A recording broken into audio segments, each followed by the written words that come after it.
हम अपनी नई वर्कशीट शुरू करने वाले हैं और एक नया चैप्टर शुरू करने वाले हैं। चैप्टर का नाम हमारा है गुरुत्वाकर्षण बल, मतलब कि ग्रेविटेशनल फोर्स। आपने सुना होगा ग्रेविटेशनल फोर्स।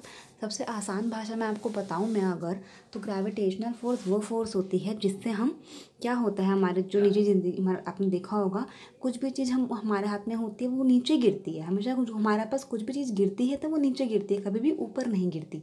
ठीक है, तो सबसे आसान भाषा में अगर हम कहेंगे तो ग्रेविटी उसे ही बोलते हैं हम। गुरुत्वाकर्षण बल हम इसी को कहते हैं। गुरुत्वाकर्षण बल की वजह से हमारी जो सब चीज़ें हैं वो नीचे की ओर गिरती हैं, ऊपर की ओर नहीं गिरती हैं। ठीक है, तो ये हो गया आसान भाषा। अब हम आएंगे कि ये होता क्या है। ठीक है, और हमारे जो निजी ज़िंदगी में और भी बहुत सारे एग्जाम्पल्स हैं, हम उसे पढ़ेंगे कि क्या क्या कहाँ पे ये चीज़ यूज़ होती है। ठीक है, तो हम देखते हैं पहला गुरुत्वाकर्षण बल और इसका महत्व क्या है। अब हम पढ़ेंगे इसके बारे में। ये देखकर कि पका हुआ सेब हमेशा नीचे गिरता है। कभी भी देखा होगा आपने कि जो हमारा पेड़ से जो हमारे सेब है वो हमेशा, यहाँ हम देख सकते हैं कि जो हमारा पेड़ होता है हमेशा, कि पेड़ जो सेब का पेड़ होता है, जो पक्का सेब पका हुआ होता है वो नीचे की ओर ही गिरता है। कभी भी ऊपर की ओर जाते देखा है आप लोगों ने? नहीं, हमेशा नीचे की ओर ही गिरता है। ठीक है, वो क्यों गिरता है? हाँ, वो क्यों गिरता है अभी हम देखेंगे। न्यूटन के अनुमान लगाया कि पृथ्वी, न्यूटन ने देखा ये एक दिन क्या हुआ, न्यूटन बैठा था पेड़ के नीचे, उसने देखा कि एप्पल जो नीचे क्यों गिरे जा रहे हैं। ठीक है, फिर उसने अनुमान लगाया कि पृथ्वी पर हर वस्तु को अपनी तरफ एक बल से आकर्षित करती है। क्या करती है? पृथ्वी जो होती है हर वस्तु को अपनी तरफ एक बल से आकर्षित करती है, इसलिए वो हमेशा जो एप्पल नीचे गिरता है।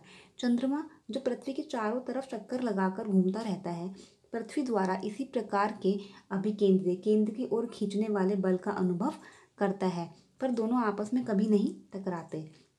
अब उन्होंने एक एग्जाम्पल है, जो चंद्रमा होता है, हमारा जो चांद होता है, पृथ्वी के चारों ओर चक्कर लगाता है ना, लेकिन कभी भी उसके चारों ओर चक्कर लगाता है, लेकिन ऐसे हाँ देख सकते हैं हम, लेकिन कभी भी उसे टकराता नहीं है। तो वो एक बल है वो जो उसको पकड़ के रख रहा है, लेकिन उसे टकरा भी नहीं रहा है। इसी प्रकार सभी ग्रह सूर्य की परिक्रमा लगाते हैं। जैसे एक हमारा सोलर सिस्टम होता है ना, सारे जो ग्रह होते हैं वो सूर्य का चक्कर लगाते हैं। ठीक है, इन तथ्यों के आधार पर न्यूटन ने निष्कर्ष निकाला कि विश्व में हर एक वस्तु, मतलब कि हर एक चीज़ एक दूसरे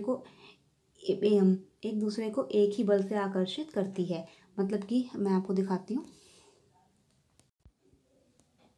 देखिए हमारी जो धरती होती है, मतलब कि पृथ्वी होती है, वो हर एक चीज़ को अपनी ओर आकर्षित करती है, चाहे वो कुछ भी क्यों ना हो। ये एक एनिमल है, ये हमारा, हम खड़े हैं। ठीक है, ये क्या है, सब जो क्या धरती क्या करती है, सबको एक ही तरफ अपनी ओर तरफ को खींचती है, एक फोर्स लगाती है, एक बल लगाती है। एक और एग्जाम्पल देख लेते हैं। देखो यहाँ पृथ्वी है ना, मैं इसको ग्रेविटेशन बोलूँगी। ठीक है, मैं क्या बोलूँगी? ग्रेविटेशन बोलूँगी, मैं गुरुत्वाकर्षण नहीं बोलूँगी। ठीक है, कोई बात नहीं ना। हाँ, अब देखिए कि जो हर एक वस्तु, हमारी जो अर्थ पे हर एक वस्तु जो है उसकी क्या, पृथ्वी क्या है, उस पर एक बल लगा रही है ना, एक ही बल लग रहा है।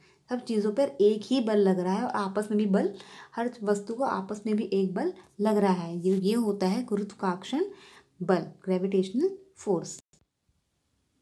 हाँ, तो हम देखते हैं कि जो तथ्य के आधार पर न्यूटन ने निष्कर्ष निकाला कि विश्व में हर एक वस्तु, मतलब हर एक वस्तु एक दूसरे को आकर्षित करती है, और पृथ्वी भी हर एक वस्तु को आकर्षित करती है। तो उसको हम क्या बोलते हैं? गुरुत्वाकर्षण बल, यानी कि ग्रेविटेशनल फोर्स।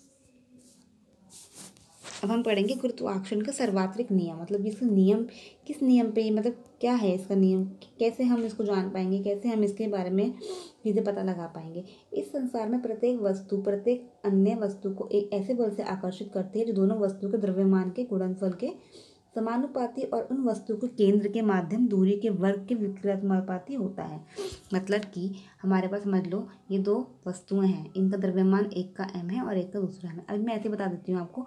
गुणनफल मतलब कि मल्टीप्लाई, अगर मैं इसको लूँ समानुपाती, मतलब कि डायरेक्टली प्रोपोर्शनल। समानुपाती मीन्स कि जब वो बढ़ेगा तो हमारा फोर्स भी बढ़ेगा, बल बढ़ेगा तो हमारा मास बढ़ेगा, मतलब द्रव्यमान बढ़ेगा। और इन वस्तु के केंद्र के माध्यम की दूरी, मतलब कि ये वाली जो दूरी है, जो d हमारी दर्शाई गई है ना, ये वाली जो दूरी है, इन दोनों की दूरी, मध्य की दूरी के वर्ग के मतलब कि डिवाइडेड बाय विकरानुपाती होता है। मतलब कि मैं आपको एक बार बता देती हूँ, नेक्स्ट वीडियो में हम देखते हैं बेटा।